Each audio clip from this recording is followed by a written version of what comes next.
Hey you guys, my name's Toni and I'm just going to say a quick little hello and welcome to my video for the taster sessions for Kaleidoscope this year. I'm here in my art studio in Queensland, Australia, where I live, and I'm just going to do like a little tiny introduction. I know you guys will be like itching to get onto the lesson, so I don't want to like talk too much at the start, but I'm going to just be going over briefly what the inspiration for this lesson is. And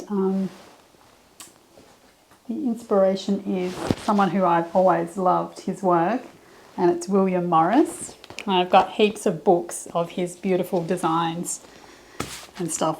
Really love his beautiful patterns and designs. They're so gorgeous. So I'm going to do like a little talk and show you some images of his work. So William Morris was around in the 1800s. So he was born 1834, died 1896. He was British, so he was living in England. He was one of the most significant figures of the arts and crafts movement in England. He was really recognised as a significant cultural figure of the time. He was mainly a poet. Which, some people don't know. He was mainly a poet, but he's really known now for his designs, his patterns and designs. He was an artist, a designer, a craftsman, a writer. He was quite a lot into politics and sort of ideologies of the era regarding socialism and things like that. But mainly he was known at the time as a poet. It's really only, probably during the 1900s and later that he really became known more for his, after his death, more for his designs and his, his craftsmanship. And the arts and crafts movement was really a precursor to the Art Nouveau period, which started in the 1900s much later. But the arts and crafts movement, it was during the Victorian period. And it profoundly influenced, the interior decoration of that time. The style, the arts and crafts style was really a reaction against the industrialization of the time. So everything was becoming really mechanical and industrialized. And what happened is that William Morris and his friends, who were, all part of the movement, they wanted to get away from the manufactured and the false feel of what things were like at the time. And I guess we kind of can feel a little bit like that now, to be honest. I feel like the world went that way with all the technology of the last 20 or 30 years. And I feel like a lot of us are actually getting back to probably the mindset of, that era of the arts and crafts movement. So I'm showing you some of his designs while I'm talking, and you can really see where his influences have come from. So his designs were really inspired by his surroundings, so English gardens and hedgerows and all the things that were around him at the time, and bringing that back into the design. So he designed a lot of tapestries, wallpapers, fabrics, furniture, stained glass windows. I always think of wallpaper when I think of him because I absolutely just adore the wallpapers that he designed. And, all the beautiful rich colours. And they're really just the line work and the style. And I loved Art Nouveau as well. And this arts and crafts was a precursor to Art Nouveau. And so I just love everything about Art Nouveau and arts and crafts. So at the time, he started his own company with some friends. And this was in the late 1800s, mid to late 1800s. And they really tried to bring back and revive the history of printing and old dyeing methods, getting away from that industrialization again. And really creating things from scratch, hand drawing, hand printing, block printing, mono printing, and all this just really lovely handmade stuff. And I think that's really shows when you look at the designs and the things that they created in that time, you can really see that in it. So that's who's inspired my artwork for today. And I would say it's probably been influencing my design and my artwork for a little while now. I haven't put too much patterning in my actual, flat paintings and drawings, but I have been including a lot of the beautiful style of patterns that he uses in my pottery. So I make pottery as well as art. And lately I've really been putting a lot of patterns. I'll just show you a couple of little things here of different ways you can use his sort of style of, patterns and printing. I've just been creating a lot of, I just really love that. I love the florals. And then on jars and things, I've been putting a lot of the things that really I feel like are inspired by him. That really beautiful, rich surface printing. And a lot of it's just, I often use just one or two colours. He used, so many colours in his work, as you've seen by the pictures I've just been showing you. So I'm going to stop talking now because I know you probably have got a pretty good impression now of what his style was all about. And so let's get on with our piece. And we're going to be using a monochromatic colour scheme because Kaleidoscope is all about, the Kaleidoscope course is all about colour and learning about colour and, how to use it in different ways. And so this particular lesson is about using one colour and also about using just sort of black and white sketching and drawing with it, which, you would have seen from a couple of those images I showed you. Got one here, actually, which I really love. It's like a half coloured design that's all hand drawn, and so I really love that, and that's what I used as my main inspiration for my piece in this lesson. Hope you enjoy it. Hey guys, so what I thought I'd do is, because this is like a little kind of mini lesson, I want to talk about, we're going to be doing a drawing based on just a girl's face and then adding some patterns that are sort of inspired by William Morris. But what I'm going to do is I'm not going to just start with a blank white piece of paper and, start drawing on it and putting it all together. I just want to talk about other ways of, doing art. Often I just do little drawings and sketches of things as practice. To me, practice is one of the most important things in art, and can be a bit intimidating. Look at a big white page sometimes. So what I do a lot of the time is I just use this really thin tracing paper, and you can just use any kind of paper, just photocopy paper, printer paper or whatever, but for some reason I really like drawing on this thin tracing paper, and I've got hundreds and hundreds of sheets of it, and I've actually got hundreds and hundreds of drawings that I've done on this paper. And what I usually do is I tear it up into smaller pieces, or sometimes I use full-size pieces, but let me just grab my ruler. Usually I just tear up some small pieces, and I just use them for little scrap practice drawings. So I'm just going to, trying to tear too many at once. Just going to tear up some of those. I'll take those ones away. I'm just going to clip them on this little board. And I'm going to just do some little practice sketches, and then I'm going to put those collage sheets to create my artwork. So I've just got a 2B pencil here. So this is just a 0.9 mechanical pencil, but you can just use any normal. Where are my other pencils? Here they are. I've just got a little collection of pencils. These ones are 8B pencils, but I'm just going to use my little 2B pencil. And I'm going to put my board up on a little bit of an angle. And I'm just going to draw a whole bunch of little faces. And I'm just going to start with, zoom in. I pretty much always start with the eyes. I'm just going to start with a couple of eyes. The top of the eyelid, little shape, nose, kind of an eyebrow. And these are just little practice sketches. You want to take just a couple of minutes each.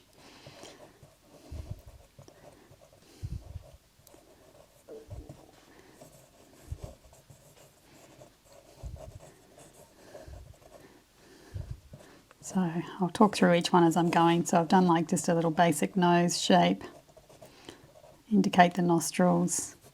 And I'm going to give, I've got a mouth down here, just a rough shape of a mouth. And then I can give my girl like a shape. What's her hair going to be like?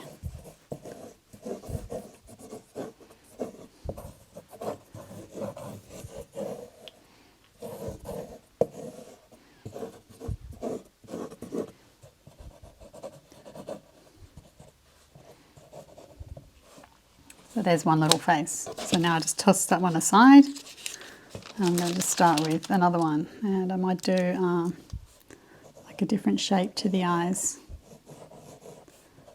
So I'm just going to try a little bit something different. Just sort of a bit of a scribble there for the... And I can make a longer nose, so I can bring that nose down and make it longer. On this one, I'm just going to indicate sort of like the nostril shadows. The mouth, you can make the mouth any shape you like. I usually just start with a line and then draw a kind of a shadow for the top lip. Chin line, then fill in the face around. I always find it's much easier to draw the features of the face.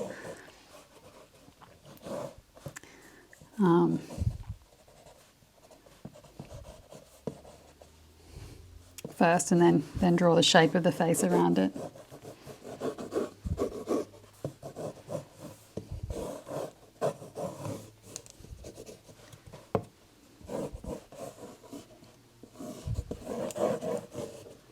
Yeah, another little face. That one aside. And just keep going. This is a really good way to practice and become like, you know, a little bit better at drawing. And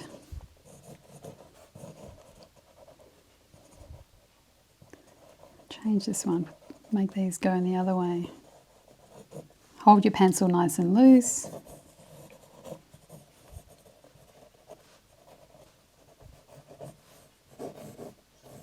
Maybe make a different shape to the mouth this time. Try different things, see what happens. Can add a little bit more detail to the eyes. Maybe add eyelids. Make the nose different. Make the eyebrows different. Chin. Maybe make a pointed sort of chin.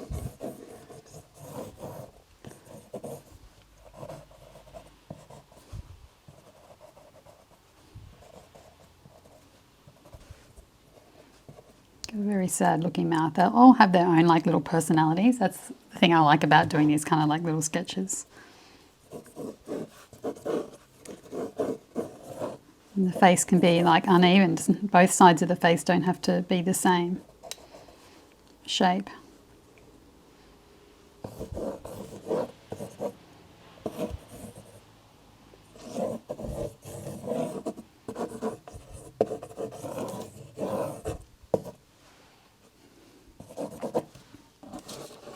It's another one done.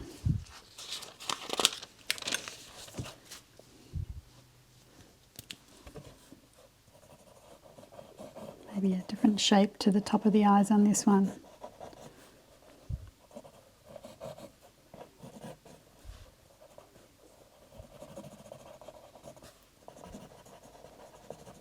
Scribble, scribble, scribble. For some reason I always put the line down the nose on the right hand side. My right hand side.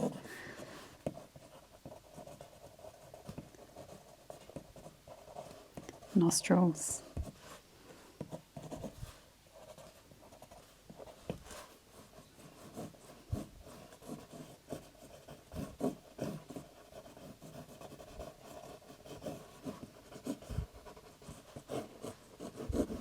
Maybe this one can have more of a sort of square shape to her face.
Okay, so that like took, I don't know, 15 minutes or something.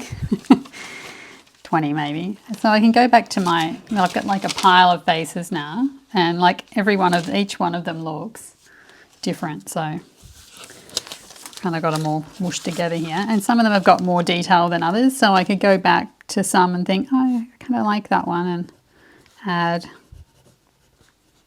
maybe something more, a little bit more detail around the eyes.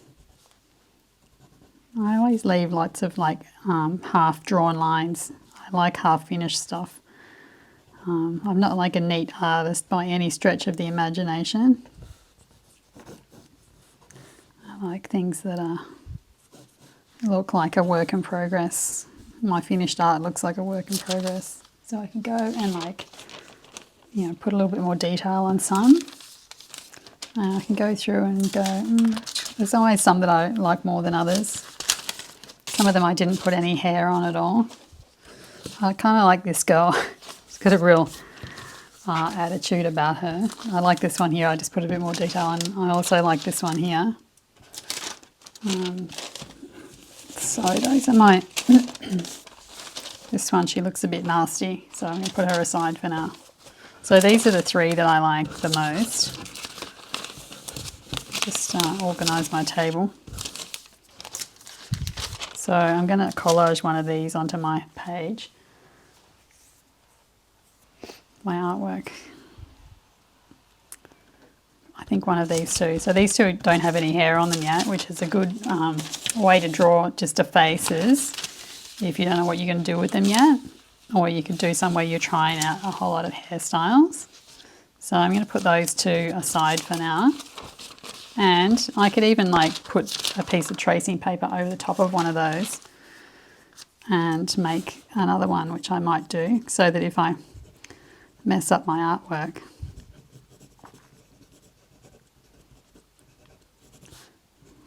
because that never happens, I can have another one. And this can be a good way of practicing as well.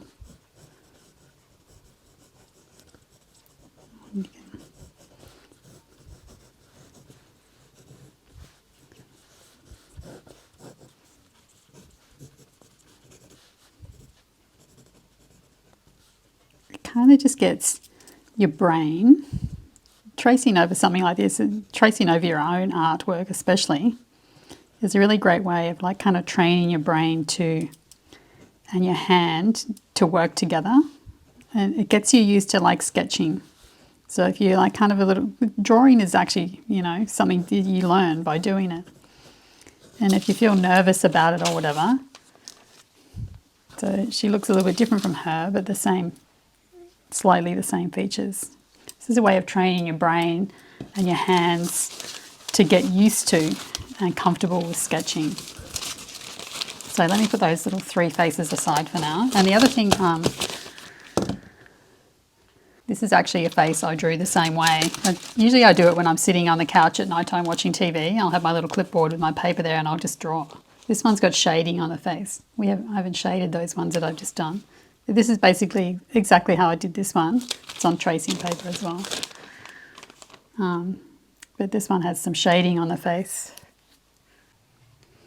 Okay guys, so I've just got like a big printout here of a tracing I did of part of one of William Morris's patterns, and I'm just going to tear it out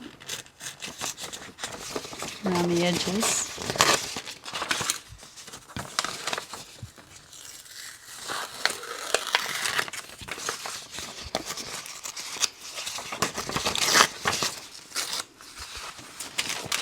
And I've just got like a little journal here. It's a Dilutions journal.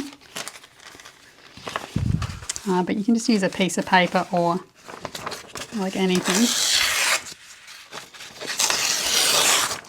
Now because this is like a sort of mini lesson, I'm not going to draw all the pattern myself. I'm just thinking about like a composition. So I'm doing like a collage, obviously. And I kind of like that flower sitting over her face. And I really love this drawing of William Morris's where, you know, part of it's coloured and part of it's not.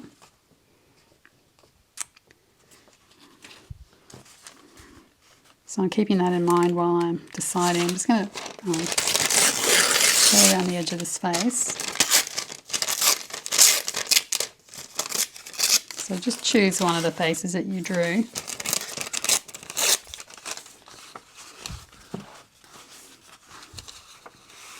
And I'm just thinking about where I want to stick it. I'm just thinking I'm going to put it right there.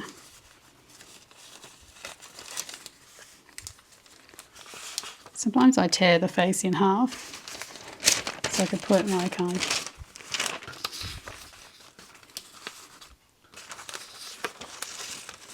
if I had two faces. But I think I'll just go with one today.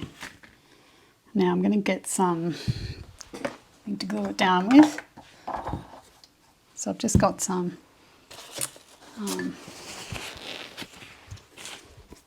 Liquitex matte gel.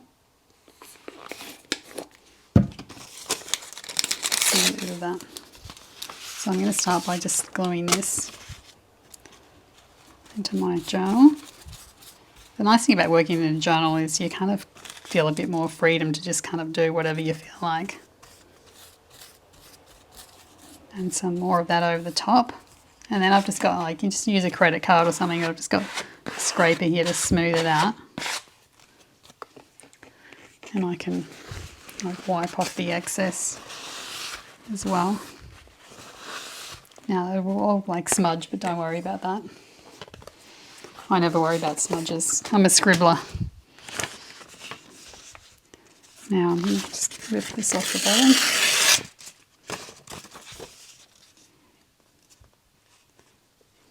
I'm going to just glue this down as well. So heap of that. It's going everywhere.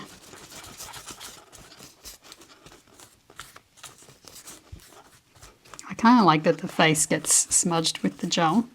If you use pen, it won't.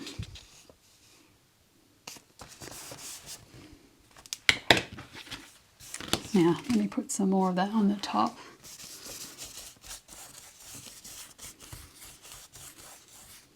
I find that if you don't put it on the top and the base, it will all wrinkle.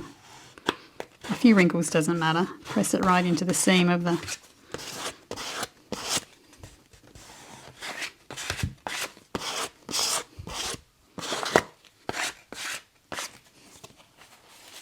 book.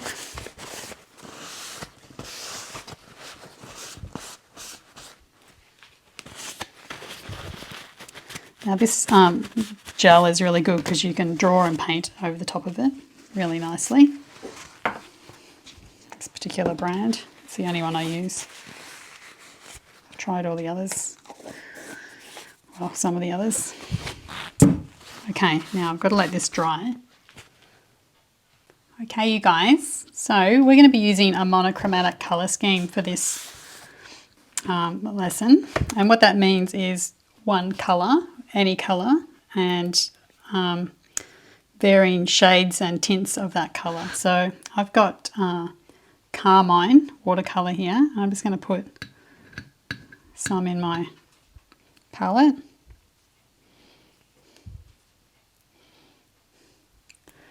I'm going to grab a jar of water, which isn't very clean, but it'll be all right.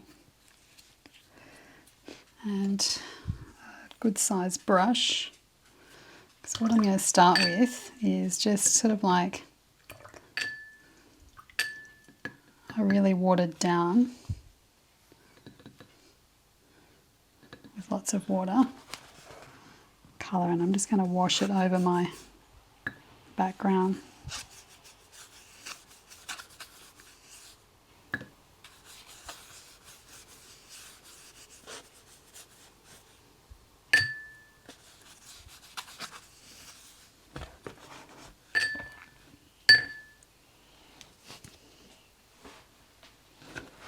Now while that's drying, I'm going to do a bit more work on my face.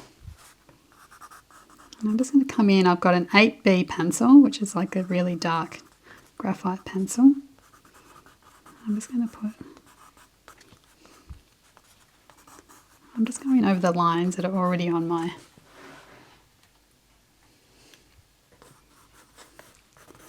girl's face, and I'm just going to tie it in.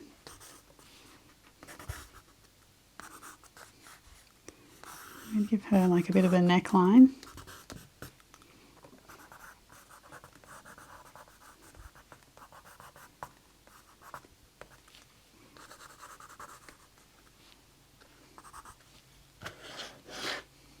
Just going to get a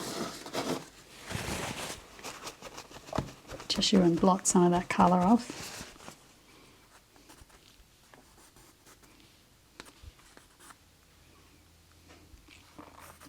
Now I'm just going to come kind of out here with some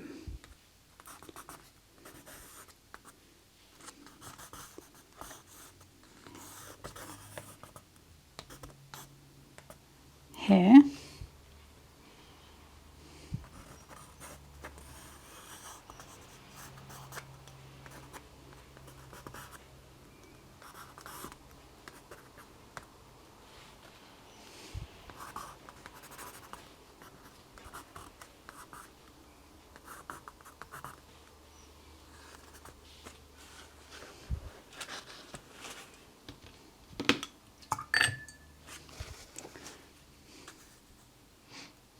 Now I'm going to grab a little bit of this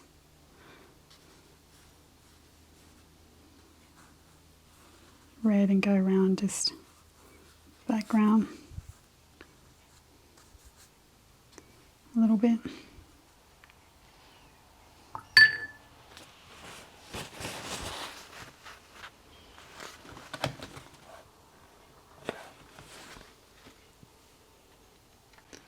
Just got like a little bit of a smaller brush, and I'm going to I like the really bold, where's that print? I like the way, this is one of William Morris's prints, I like the way how bold and like just striking that is. So I'm going to have a go at a bit more water than that, painting my flowers.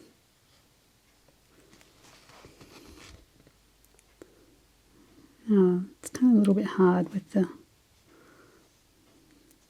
coating on the paper, but it kind of gives a little bit of a wishy-washy look, which I like. So I don't want it to look flat like that print that I just showed you. I want it to look like it's been hand painted, obviously.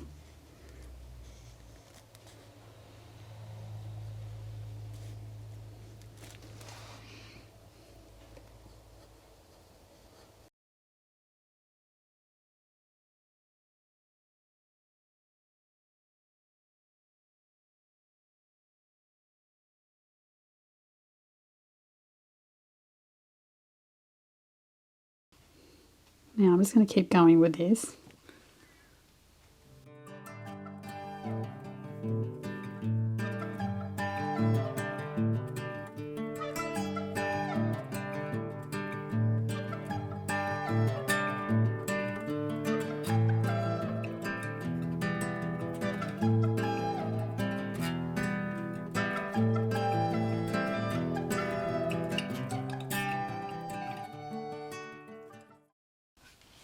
Now, if I add, I can do anything I like. If I'm doing a monochromatic colour scheme, I can do anything I like with this colour. So I could add white to that.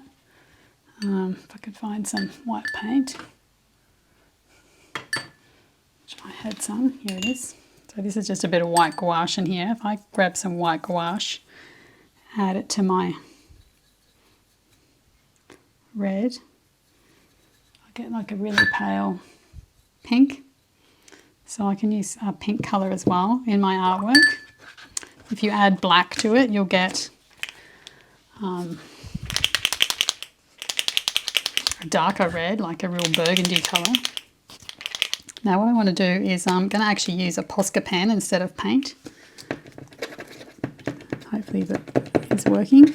Yep. And what I'm going to do is I'm just going to fill in this little section of the page over here with just some kind of patterns. So I want to fill up my page with all kinds of patterns.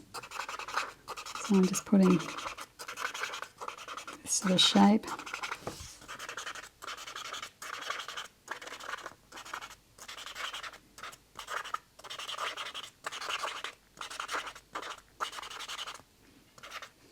I'm going to go around it with another colour, I think. And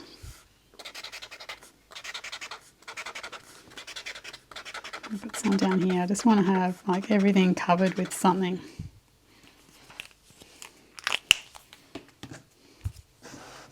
And I've got a red one, so that was pink, light pink. This is dark red, and they're both the size PC-3M.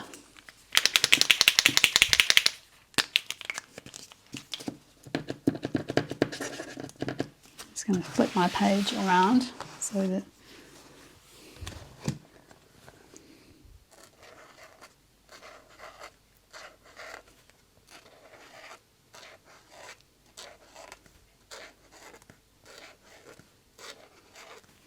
this whole journal is full of little artworks where I just kind of practice faces and doodling. So it's almost full actually. I keep wanting to start another journal. I've got probably like 10 on the go, but I just really want to finish one.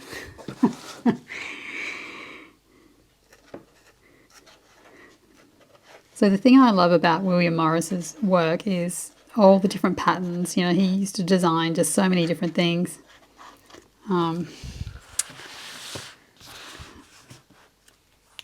Wallpapers, fabrics, all kinds of design elements. You know, you name it, he had some kind of a pattern on it.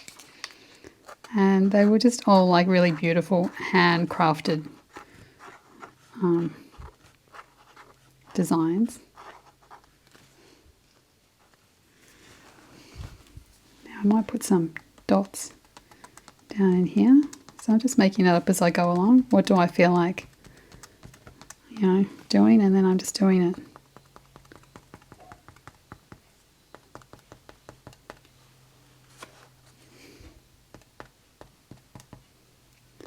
And I could bring these dots to there, maybe up here. And everything is in this monochromatic red or pink colour, which is actually one of my favourite colours to paint and work with.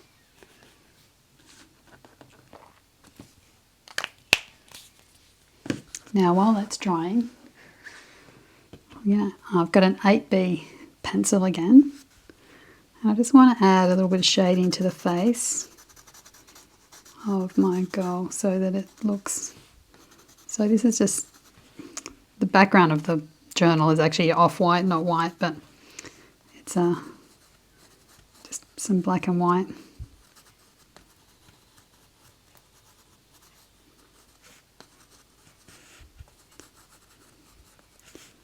Like that little picture of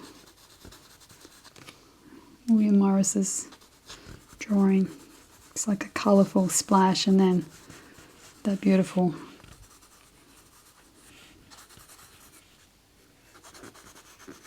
be careful of my little red dots there or I'm going to smudge them. Now put some shading along her hair here.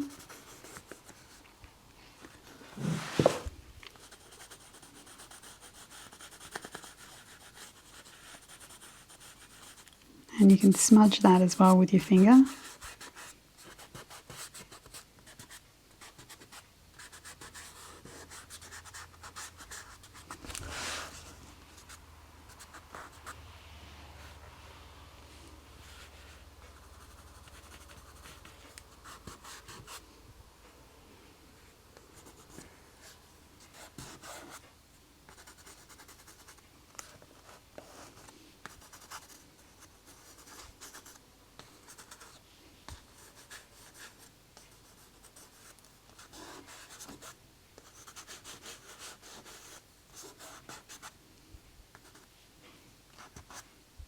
Oops. Now, I could give her like, you know, red cheeks or something, but I just really don't want to. I like the really nice contrast between the bright red colour and the pink and the subdued kind of tone of the face. And just those nice shadowy colours. Just going to darken up the eyes a little bit.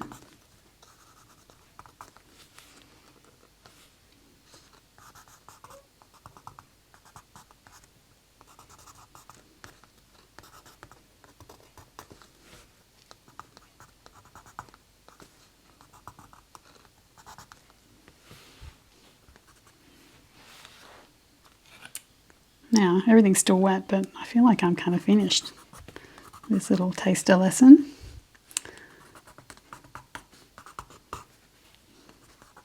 I'm going to write my name just here.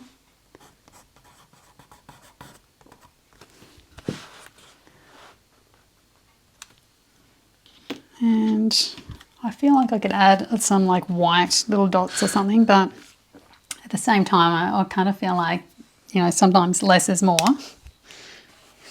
Sometimes more is more and sometimes less is more. So I hope you guys enjoyed that little taster lesson, and would really love to see you in the full Kaleidoscope course, and look forward to seeing all your artworks in the Taster Facebook group. Thank you.